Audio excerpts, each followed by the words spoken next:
Hey YouTube, welcome back to another How to Hunt Showdown video. Today I'm going to talk about something that isn't really addressed widely in Hunt or gaming in general, and that is how to win as a team. Hunt Showdown, especially in Bounty Hunt in trios, is a team game. Winning in Hunt comes down to how well you can function with your team to defeat servers and secure bounties. The tips I'm going to give you here have helped me and my teammates secure victory countless times in my 4,000 hours of playing this game, and these strats are also applicable beyond Hunt to any PvP team-based game. So let's get into it. First off, you need to know your role.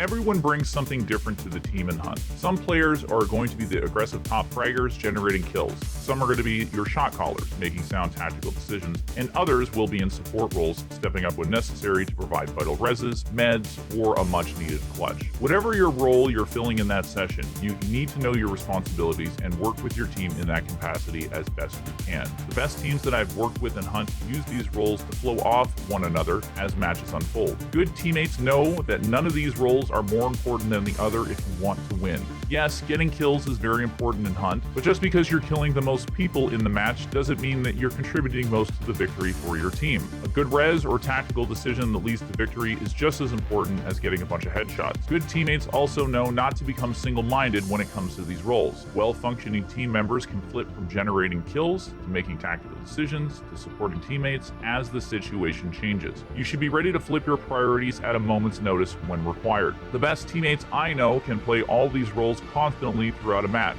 When a team is functioning at peak efficiency, teammates seem to flow in and out of these roles without even speaking. It's a beautiful sight to behold. Communication. Good communication is essential to a well-functioning team, and it's one of the hardest dynamics to master in team play. Hunt players have some, let's call it, interesting play styles, and no Hunt match is ever predictable as it may be in other games. Effectively communicating what you and the enemy is doing to your team is essential to winning. If you locate an enemy player, immediately communicate what you see to your team. I usually like to state the skins I saw, the weapon they were using if known, their location, their actions, and my actions. Here, my call out would be Kane with a shot bolt, last White House. Their partner is moving left to right into the berms. I'm shooting at the Kane. Giving a call out, keep it brief and to the point. Audio is vital in Hunt, and the sound design is some of the best ever in a video game. So keep comms clear as possible in fights so your teammates can hear the enemy. Your teammates don't need to know the Tinder status of your opponents or other useless information. If you can't tell the skin or the weapon, there is no need to say you don't know. Just give the essential facts and leave the rest out. Hunt has a ping system, but it isn't always perfect. Don't be lazy and rely on pings alone. When you do use a ping, use the longer white ping as much as possible. The red ping goes away very fast, and if your teammate is flanking, behind cover, or not paying attention, a red ping will not convey a lot of information. Pings also don't relate distance, so your partners will need time to move around and get another perspective to truly locate where the ping landed. When pinging doors and windows, ping above or below where you see the enemy. Nothing messes up a great shot for your teammates like a ping marker sitting in front of the target obscuring vision. When you die, and you are going to die, trust me, I know, I'm death himself. I can't say this any other way. Please shut the fuck up. The worst thing I've encountered in Hunt is partners who die and go into a long grievance about how they died and why it wasn't fair or how they would have done things differently. Just please stop. No one cares about what happened or why.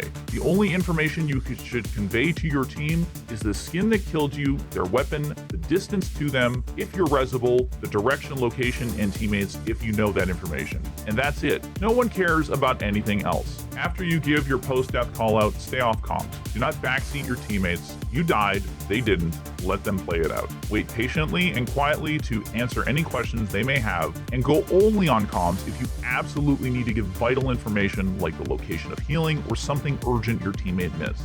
Communication really comes down to conveying useful information to your teammates in a consistent manner. This is easy to say, hard to master, but it is essential to getting your team to that win. Dealing with losing. As a team, you need to accept that no matter how good you think you are at Hunt, you and your team will go through a losing streak. Sometimes very long ones. Ever since skill-based matchmaking was implemented in Hunt, the days of the 12-hour win streak are long gone. Nothing is worse than being on a team where one teammate is just bringing down everybody else's mood by constantly complaining about things out of their control. Teams who don't believe they can win will rarely win. Negativity is toxic to teams and even friendships that spring out of those teams. Stop complaining. A well-functioning team can still have fun even when experiencing a losing streak. When these streaks do occur, remind yourself that it's only a game and it's really utterly meaningless in the grand scheme of things. Hunt isn't worth getting upset over, no matter how much you play. Accept that you will have good days and you will have bad days. There's nothing you can do about this. No one is immune to losing. If there was no risk of failure, then would Hunt be worth playing anyways? If you are in a losing streak, focus on having fun and put the need to win out of your mind. Do a meme run, like double hand crossbows, or even a naked run with no guns. Some of the best matches I have ever had have been matches where my team and I have just gone in, not caring, and let our creativity take over. You'll be surprised at what you can do if you just focus on having fun and give up the illusion of constantly winning. Dealing with winning. As paradoxical as it sounds, winning can also lead to losses for your team. Teams who experience a win streak become overconfident and are more likely to take their next victory for granted. If you want to rise to a high level in Hunt, you will want to keep that win streak going if possible. Sports teams have a great way at looking at winning. When teams are ahead by even a wide margin, a lot of them just look at each other and say that the score is still 0-0, neither winning nor losing. Keep a mindset that ensures that you don't take winning for granted and keeps your teammates focused on their actions, not the eventual outcomes. Stop the blaming. Whether you are winning or losing, you are going to make mistakes. How you look at your mistakes is important to how the team functions. Internalizing mistakes and excessively punishing yourself for them can become cancerous to your team. When you fail to forgive yourself for a mistake, you are downgrading yourself in the eyes of your teammates. If you continually display low self-confidence, you will subconsciously and unintentionally convey this to your teammates. The result will be is that they will start to believe as you do and be distracted by what you're projecting, or worse, try to compensate for you, as opposed to focusing on what they need to do in the next fight. Don't burden your teammates with your inability to forgive yourself for your mistakes. Get over what you did and move on. When you make a mistake, quickly figure out what you did wrong, learn from it, and discard the self-pity. Blaming yourself is useless.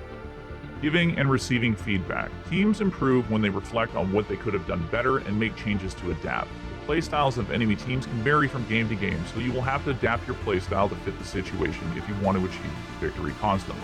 When discussing what you could have done better as a team, remember that you're all part of that team together. If you don't accept being a member of the team, then you will be a bunch of individuals who are going to lose together for the next few hours. Use we, not you, when giving feedback. For example, we shouldn't have pushed in there is more likely to be received favorably than what the fuck were you thinking pushing in like that, Bob? No one person on a team is responsible for a loss. In Hunt, you win as a team and you die as a team. Let your feedback reflect this.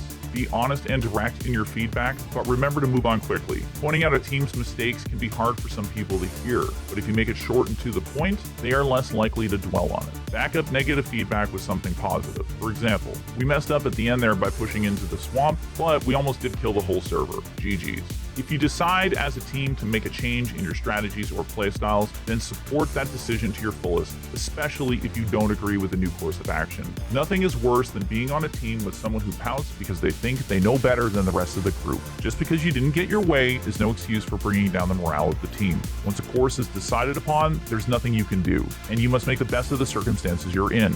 Grow up, put aside your hurt feelings, and support the team the best you can. There's more we could have covered in this video, like synergizing weapon loadouts among a team or specific team strats, but we'll leave that to another time. Remember to like, subscribe, and turn on notifications if you haven't. I would love to hear what you think about what we've talked about in the comments below, or topics you would like me to explore in the future. Thanks for watching, and until next time.